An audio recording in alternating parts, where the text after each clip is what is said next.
daerah, 3T untuk pusat di daerah, 3T untuk tenaga kesehatan di daerah, 3T itu kita perhatikan. Ya, ada beberapa catatan ya tentunya, namun tidak sekedar berkenaan dengan masalah kualitas atau fasilitas yang dibuat oleh PT KAI, tetapi juga tadi diskusinya sudah langsung kepada beberapa destinasi-destinasi wisata yang ada konsekuensi.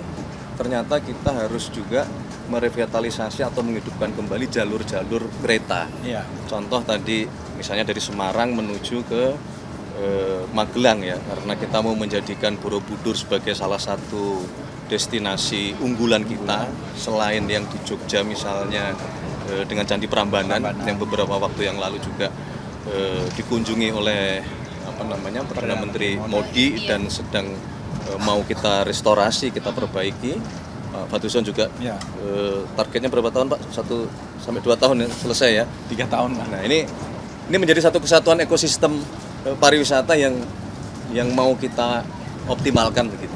Makanya juga tadi di dalam sambutan pada saat acara akad kredit perumahan, sekali lagi Bapak Presiden mengingatkan kepada kita semua untuk mari bersama-sama menggelorakan gerakan Indonesia asri, Indonesia yang aman, yang sehat, yang bersih, yang indah. Ini semata-mata sebagai satu ekosistem yang utuh.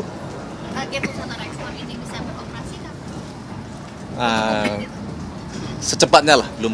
Nanti setelah ini kan, setelah hari ini mungkin nanti biasanya ada evaluasi yang kemudian nanti akan kita tetapkan lah target kira-kira tahun ini Mas. kalau bisa tahun.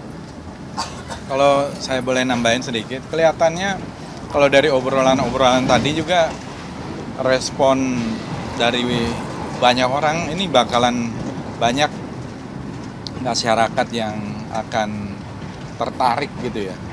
Bahkan mungkin menyewa gerbong atau menyewa untuk kegiatan-kegiatan acara reuni atau macam-macam, gathering atau sambil rapat atau sambil macam-macam.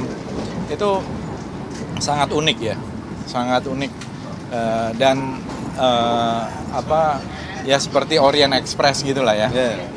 Tapi ini ada sentuhan nusantaranya gitu dengan motif-motif batik dan lain-lain gitu, dekorasinya. Harus dong, tetap nilai keindonesiaan yang tonjol kan. Baik, pertama-tama terima kasih.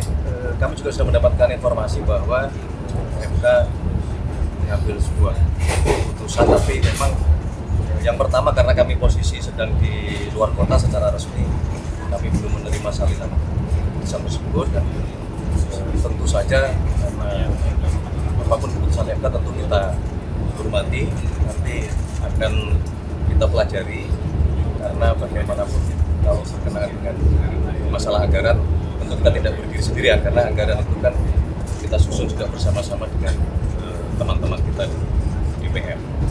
Mohon waktu. Mas, kalau kenaikan tim TNI sudah ditetapkan oleh Presiden? Ya, itu sebenarnya adalah tunjangan kinerja yang memang secara menyeluruh di seluruh kementerian dan lembaga itu ada yang disebut dengan tunjangan kinerja yang memang besarannya berbeda-beda.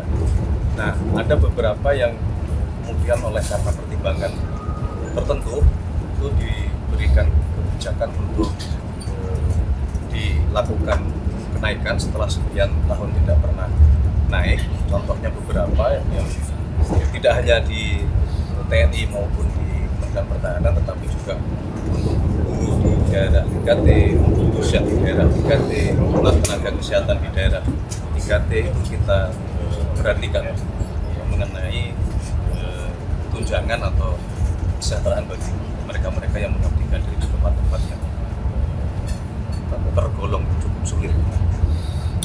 Siap. Mas, mungkin Mas terkait survei temuan terbaru dari SMRC bahwa kepuasan publik menurun sejak 51%. Apa yang akan pemerintah lakukan untuk menggenjot kembali approval rating dari pemerintah? Ya, pertama dari awal selalu kita sampaikan bahwa kita bekerja bukan dalam rangka mencari survei, dan kita meyakini bahwa apa yang kita kerjakan, program yang diputuskan oleh Bapak Presiden, program yang sekarang dikerjakan oleh seluruh kementerian dan lembaga, kami yakini karena itu memang semua berorientasi untuk kepentingan masyarakat. Kami tidak pernah melihat atau bekerja untuk mengejar sebuah survei. Dari yang kita kerjakan, kita yakin rakyat akan bisa menerima apa semua yang kita jalankan sebagai janji kampanye, sebagai cita-cita kita bersama, sebagai bangsa dan negara yang ingin maju, sejahtera, mandiri dalam berbagai bidang, antaranya pangan, kemudian energi, industrialisasi, kita kejar hilirisasi, kita kejar begitu. Mas, kalau untuk gubernur BI definitif itu kapan kira-kira akan ditetapkan? Gubernur BI definitif memang belum, sampai hari ini Bapak Presiden belum memutuskan untuk mengajukan ke DPR calon gubernur BI definitif. Nah, sesuai dengan mekanismenya memang seperti itu. Kalau kemarin Pak Peri sebagai gubernur BI mundurkan diri, Undang-Undang BI kemudian mengatur memang secara otomatis jabatan itu dilaksanakan oleh yang namanya jabat gubernur sementara, yang saat ini dijabat menurut undang-undang adalah oleh deputi gubernur senior, itu Ibu Destri Damayanti. Jadi kalau definitifnya belum diputuskan. Berarti itu nanti tunggal mas usulan yang akan Gimana? di oleh DPR, apakah akan Belum, tunggal? belum. Tapi tadi kan Mas, ada Presiden bilang kriteria khusus mungkin Mas dari Presiden untuk gubernur BI ke depannya gitu. Kan produknya juga regional. Kriteria khusus. Iya, untuk gubernur BI. Yang wajib adalah merah putih. Mas tadi kan Presiden sempat bercanda Mas Ya. terkait PJS yang sekarang gitu, apakah itu akan disampaikan, apakah itu akan diusulkan oleh Presiden untuk menjadi definitif Mas? Ya, Kode-kodenya hanya beliau yang tahu lah. Oke. Tapi kabarnya Pak Presiden katanya akan melakukan reshuffle dalam waktu dekat awal Agustus. Apa benar? Reshuffle. Iya. Sementara belum ada. Belum ada. Belum ada. Kalaupun, mohon maaf ya, kalaupun misalnya ada barangkali untuk mengisi kekosongan dari beberapa posisi yang karena perubahan yang kemarin ditinggalkan oleh pejabat yang lama. Seperti Wamentan ya, berarti mas. Wamentan ya Ya, berarti. contohnya seperti Wamentan. Apalagi Mas kira-kira? Selain itu yang diisi apa lagi mas? Mancing-mancing. Belum. Imigrasi juga ya Mas. Ya, itu juga kosong. Tapi memang terus terang kita belum, Bapak Presiden juga belum berdiskusi mengenai rencana adanya pergantian reshuffle. Terima kasih semuanya. Mas, Ya. Subscribe, share, like, and comment. Subscribe, share, like, and comment. Subscribe, share, like, and comment. Subscribe, share, like, and comment. Subscribe, share, like, and comment.